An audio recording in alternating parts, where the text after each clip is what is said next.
Link TV presents Mosaic World News from the Middle East. Here are today's top stories.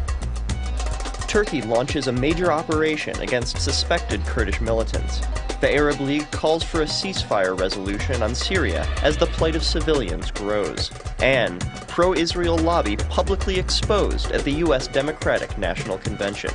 Mosaic World News from the Middle East begins now.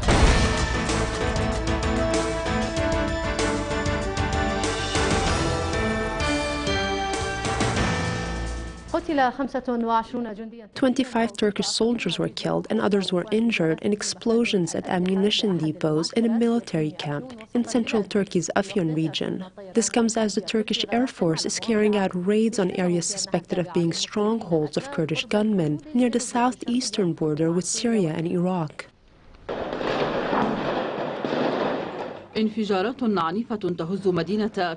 Violent explosions are rocking the Turkish city of Afyon near the Aegean Sea area in the center of the country. Dozens of Turkish soldiers were killed and injured by explosions and the raging fires that reached the surrounding forests and some nearby homes. The Turkish army said the explosion took place in an arms and ammunition depot belonging to the armed forces, adding that it caused the death of 25 soldiers and lightly injured others. It also said the number of injured could increase. The killing of such a large number of soldiers pushed Turkish authorities to quickly deny any criminal or political causes behind the incident. Forestry and Water Minister Veysel Eroglu said the explosion occurred due to a technical error in the depot and that there aren't any criminal or political causes for it.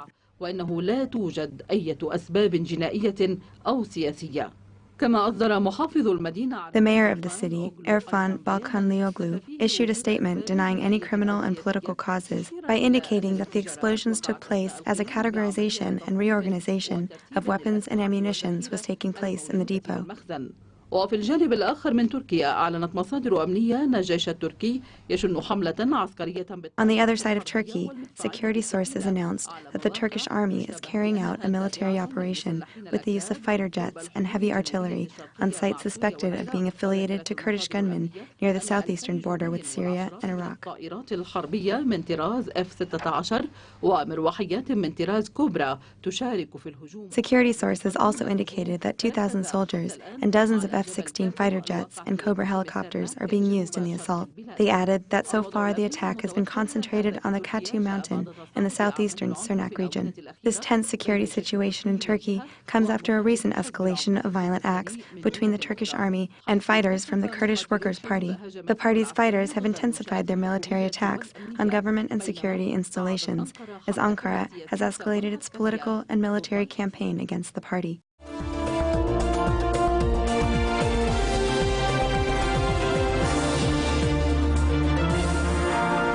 In addition to calling for offering the Syrian people all types of support to defend themselves, the Arab League's 138th regular meeting of foreign ministers called for issuing an immediate ceasefire resolution on Syria under Chapter 7 of the UN Charter. In its closing statement, the Arab League viewed the crimes and massacres committed by the Syrian forces as crimes against humanity. Our correspondent Tawfiq Ahmed reports from Cairo. Strong condemnation of the ongoing violence, killings and ugly crimes committed by the Syrian authorities against the civilians. That was the most notable outcome of the Arab League's meeting of foreign ministers, who described these massacres as crimes against humanity. As for the challenges facing the international community, the Arab League is betting on solving the Syrian crisis through an international mobilization. Until the Syrian government changes its position, and until the Security Council takes action, sadly, I don't think there will be a solution to the Syrian problem. Syrian blood is being shed every day, and you can't imagine what all those dealing with this issue are feeling. This issue touches the conscience of every citizen in the Arab world. The Arab League called for offering all forms of support needed by the Syrian people to defend themselves, and the League indicated that it believes that the political solution is a safe recourse to ending this crisis. It is not possible to shorthand one party on the Syrian scene or anywhere else at the expense of another party. The solution must come from inside Syria through political dialogue and nothing but political dialogue. And the further away we get from a political dialogue, the longer we extend the crisis and the bloodshed. The Arab League is also seeking to find agreement at the Security Council to issue an immediate ceasefire resolution under Chapter 7 of the UN Charter, so it is binding on all parties. Contacts, negotiations and intensive meetings are ongoing to end the Syrian crisis, but to no avail as the Arab League rolled out a military option limiting the solution to the negotiations table as it is rejected by the revolutionaries in Syria. Tawfiq Ahmad, Dubai TV, Cairo.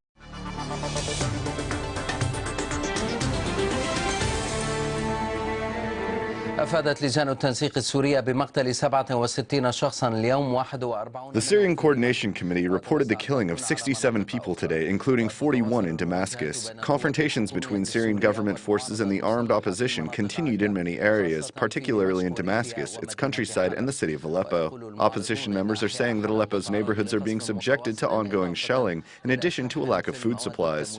This, as the Syrian Revolution's General Commission documented on Wednesday the killing of 224 people. Most of them died in Aleppo. Yet another bloody day in different parts of Syria. After battles intensified in Damascus, its countryside, Aleppo and its surroundings, Deir ez-Zor and Al-Bukamal, according to a news agency. The destruction in Babila was caused by the indiscriminate shelling of the town. In Damascus, the Syrian Observatory said that clashes took place in Jubla and the Al-Qadam and Al-Asali neighborhoods, in Zamalka and Deir al-Asafir. The Yarmouk camp witnessed clashes during which heavy machine guns and mortar shells were used. It was later announced that 2 planes were hovering over the camp and targeted some centers and buildings. It was also reported that a protest took off from El Jonna Street in Al-Yarmouk to denounce the massacres carried out by the regime against civilians, according to the coordination committees. The observatory said that violent clashes took place at a regime checkpoint near a gate leading to the Sayyida Zainab shrine in the countryside of Damascus. In Al-Tadamun neighborhood, activists posted images online saying that they show the liberation of Ummahat al-Mu'minin Mosque, where signs of tampering, destruction, and devastation were visible. In Aleppo, clashes and the shelling continued as warplanes hovered over the region, then bombarded a number of neighborhoods in the city, notably in Al-Shar, Bustan al-Qasr, and Mosaic and Hanano, where a large number of people were reportedly killed. Syrian TV broadcast a report about the progress of military operations in Aleppo and held interviews with the commanders. We are in the area of Sheikh Zayed. We will completely cleanse this area and we will crush them. God willing, we will restore safety and security to the citizens and to the nation. In Homs, the observatory announced that clashes were renewed in the town of Ka'alat al-Husn. Activists posted videos showing members of the Free Army seizing a Shikla armored vehicle as the shelling of Al-Rastan was resumed.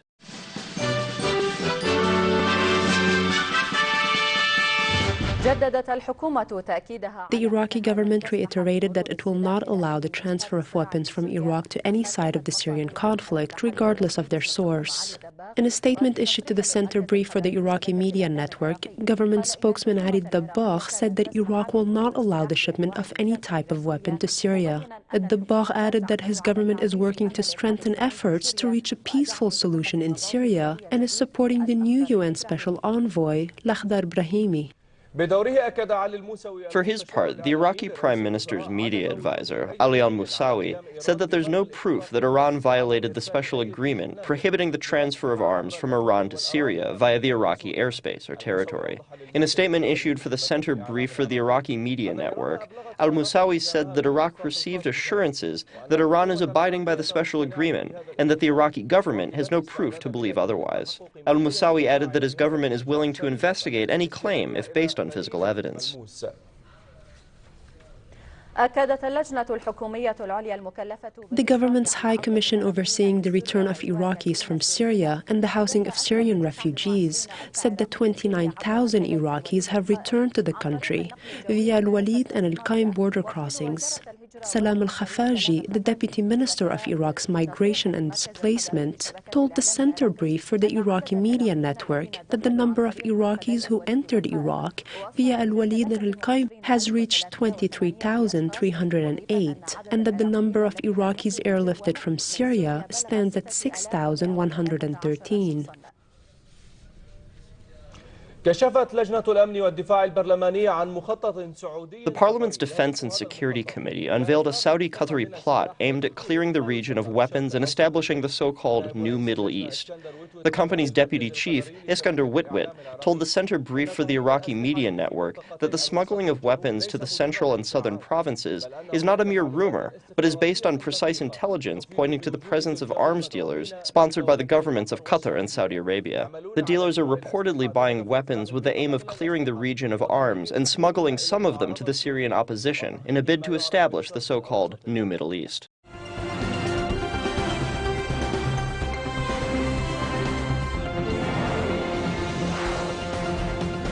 Well, the presidential race in the U.S. is in high gear, with both the Republicans and Democrats holding their high-profile national conventions in recent days.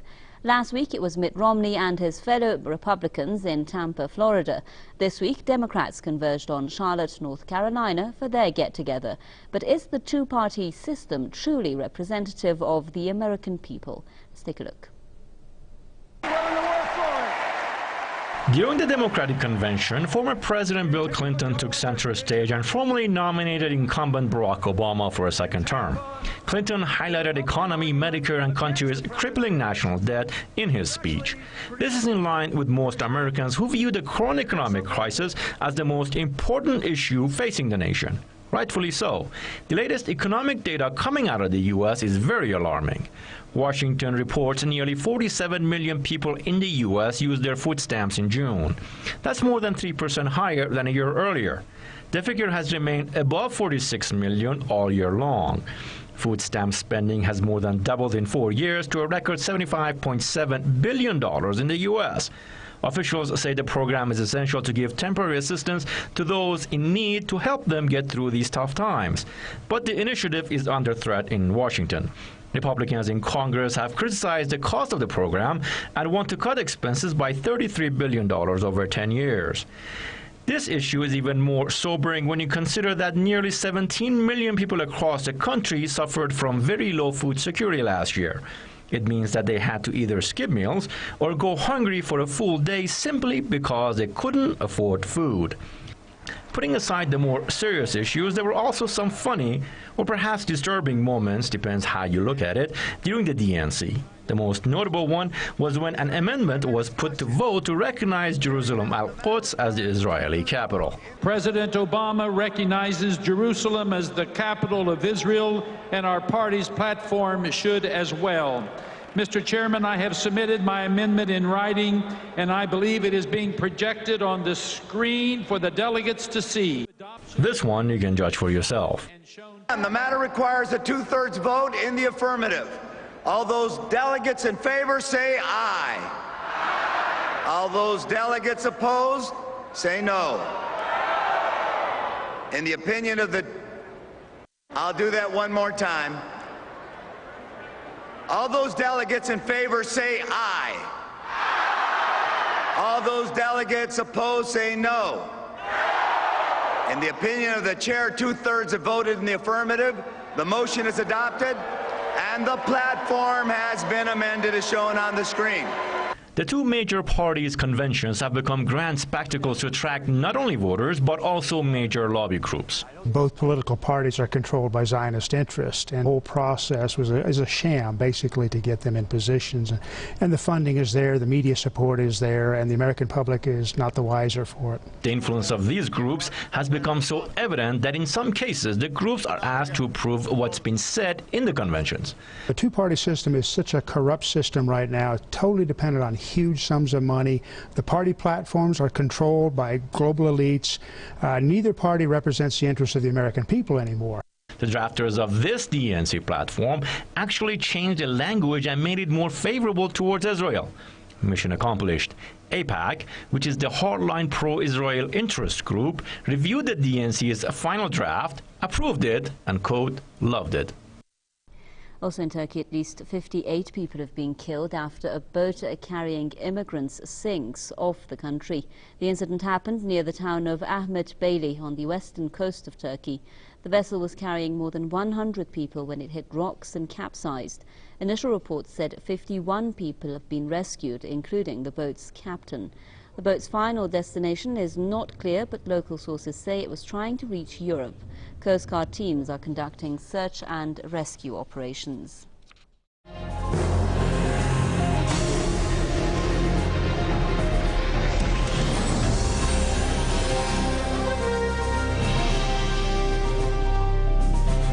Six Palestinians were martyred and a number of others were injured by Israel's shelling of different parts of the Gaza Strip. 3 were martyred this morning after Israeli tanks shelled Beit Hanun in northern Gaza. The other 3 were martyred after midnight by an air raid on the Al-Iraqiya camp in the Gaza Strip.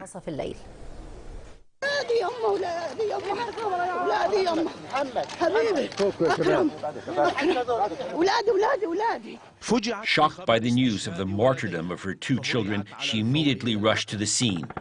In this border area of Beit Hanun, brothers Akram and Ihab al-Zanin and Tarek al-Kafarna were killed by Israel's artillery shelling.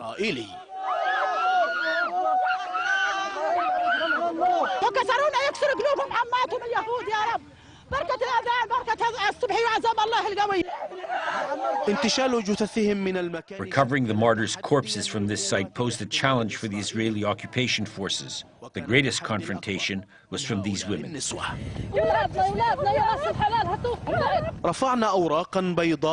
They raised white sheets and stormed the area after Israeli soldiers prevented ambulances from reaching the site. The deposed government in Gaza considered the escalation a grave threat, but said it would not impact the cohesiveness of the internal front. They aim to disrupt the internal situation. We're ready for all emergencies, and we have emergency plans in place. We will announce their launch at the right time, and the Zionist enemy will bear the full responsibility for the repercussions of this brutal escalation. We are also witnessing a new wave of escalations. It's not the first, and it will not be the last. Israeli aircraft raided members of the resistance in the center of the Strip after a series of night raids over the past days.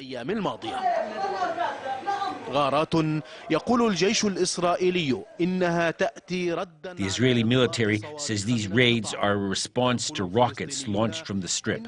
As for the Palestinians, they say the raids aim to reshuffle the cards and transfer the tension and confrontation to Hamas and the groups that are not fully complying with the pacification on the ground.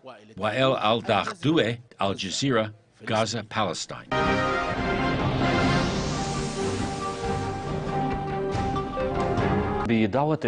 Following a call from the Democratic Front, national and Islamic blocs held a meeting in the city of Gaza aimed at ending Palestinian division and achieving national reconciliation.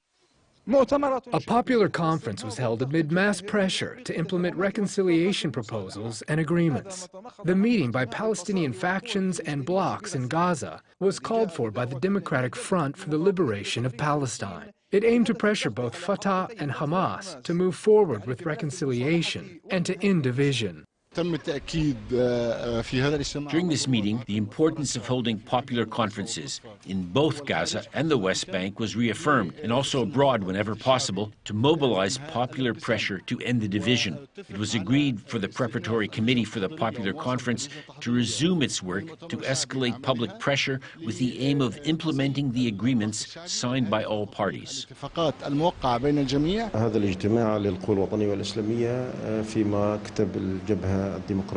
This meeting of Islamic and national forces at the Democratic Front's office comes in the context of successive meetings tackling the status of the division.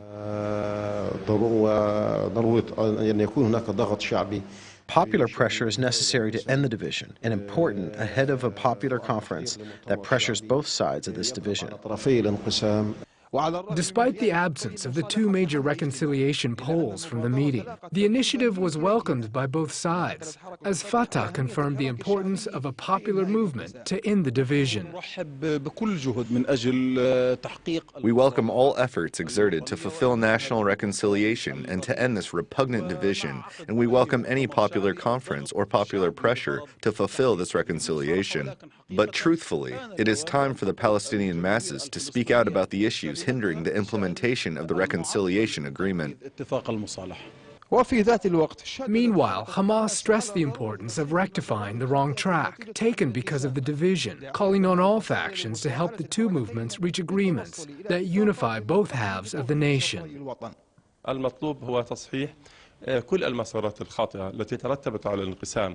What is needed is to correct all the wrong paths taken because of the division that harms the interests of the Palestinian people, the law, and also the Palestinian citizen. So I don't think putting pressure on Palestinian parties will help end the division. But Palestinian factions and the Palestinian people must help Hamas and Fatah so the obstacles facing the reconciliation can really be lifted. A meeting by the Palestinian factions was held to activate the reconciliation file, while both sides of this division, Fatah and Hamas, were absent. It aimed to pressure them both through the popular and factual fronts, in hopes that the meeting will be a catalyst for the stagnant reconciliation issue and can return it to the right path.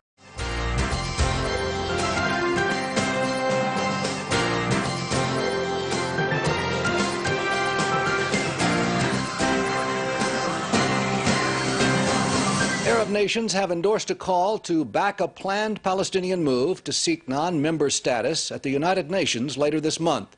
The decision was taken during an Arab League meeting in Cairo. Palestinians currently have observer status. PA President Mahmoud Abbas will make the upgrade request on September 27th during a meeting of the UN General Assembly. The Palestinians have also received the support of other Islamic states and the 120-member non-aligned movement. The PA was thwarted in its attempt last year to obtain full membership in the UN, which would have required the approval of the Security Council. The new request to simply raise their status needs only a majority vote in the 193-member General Assembly, which observers say is certain to pass. A Palestinian security officer has been gunned down by unknown assailants in the West Bank city of Jenin. Hisham al-Ruh was attacked around midnight while driving home. He was shot 6 times. The 41-year-old Ruh was deputy head of the Preventive Security Service in Jenin and a member of President Mahmoud Abbas's Fatah party. In August, gunmen fired at the office of Prime Minister Salam Fayyad. 2 months ago, another Fatah parliament member was shot and wounded. And in May, the governor of Jenin died of a heart attack after gunmen shot up his home. Authorities have launched an investigation and have declared a crackdown on unlicensed weapons. Dozens of people have been rounded up, prompting local residents to accuse the Palestinian Authority of using excessive force and detaining people unfairly. As the high holidays approach, the Counterterrorism Bureau has issued a travel advisory to Greece, Cyprus, Bulgaria, and Thailand. This is in addition to a standing warning against traveling to the Sinai. Israel has asked government authorities in these countries to beef up security around Israeli tourist areas in these locations. The Counterterrorism Bureau has also called on Israelis who plan to visit these countries to be on the alert for a possible terrorist attack. It also added that travelers should avoid going to Turkey and Azerbaijan. Meanwhile, in Azerbaijan, the trial of 22 Azeri citizens suspected of spying for Iran and plotting terror attacks on Israeli and Western embassies resumed in the capital, Baku. The hearing is closed to the public, and the media is prohibited from filming the proceedings or the vehicles bringing the accused to and from the courtroom. Authorities arrested nearly 24 suspects earlier this year. They are alleged to have links with Iran's Revolutionary Guards. In addition to planning attacks on the Israeli and American embassies, as well as the British oil company BP, the gang is also accused of setting up weapons depots around the country and recruiting others to spy for Iranian intelligence. Azerbaijan is a secular Muslim country but maintains close ties with Israel. The reverberations continue today following the abruptly adjourned meeting of the Security Cabinet in the midst of discussions on Wednesday over Iran's nuclear program. IBA's Aryeh O'Sullivan has been following developments all day. He joins me now in the studio. Welcome, Aryeh. Thank you, Yochanan. Prime Minister Benjamin Netanyahu has a problem. He's adjourned the Security Cabinet over a leak by one of the members, possibly one of the 18 ministers present. But he hasn't yet arranged for another forum that will have the authority to discuss and decide on any military strike against Iran's nuclear program. For the moment, the focus is on the dramatic move. Cabinet Minister Uzi Landau called for the ministers to be put to a polygraph test over the leaks from the crucial meeting. Aryeh, government leaks are nothing new. So what was this leak and what set off the Prime Minister? Well, Yochanan, a review of the reports about the 10-hour meeting, it's hard to determine exactly what was leaked. One newspaper reported that there was a difference of opinion between the head of the Mossad and the chief of the IDF intelligence over the timeline of Iran's nuclear efforts. It was also reported that the main leak was caught by the military censor and not published. The leak may or may not have been dramatic, but Netanyahu's move certainly was. Officials in the Prime Minister's office stressed to me that Netanyahu was acting on the principle of the matter and not about anything specific. They also flatly refused to comment about any request to the Shin Bet to investigate the leak or any polygraph tests for ministers and others involved in the meeting. The views expressed on Mosaic are from contributing broadcasters, not Link TV or its sponsors. The production of Mosaic is made possible by grants from the John D. and Catherine T. MacArthur Foundation, the Wincoat Foundation, the Firedoll Foundation, and by support of viewers like you. Thank you. Watch Mosaic World News online. Stay up to date with breaking news, read our blog, get transcripts of past shows, and more at linktv.org/mosaic.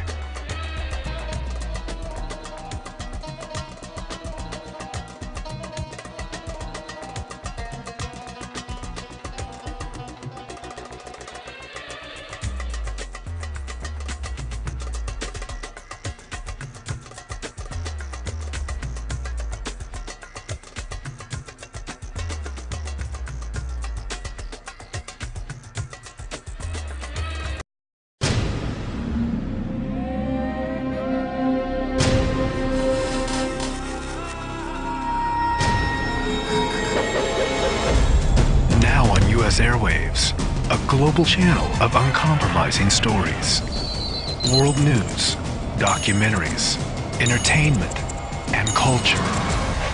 Link TV, connecting you to the world. For more information, visit linktv.org.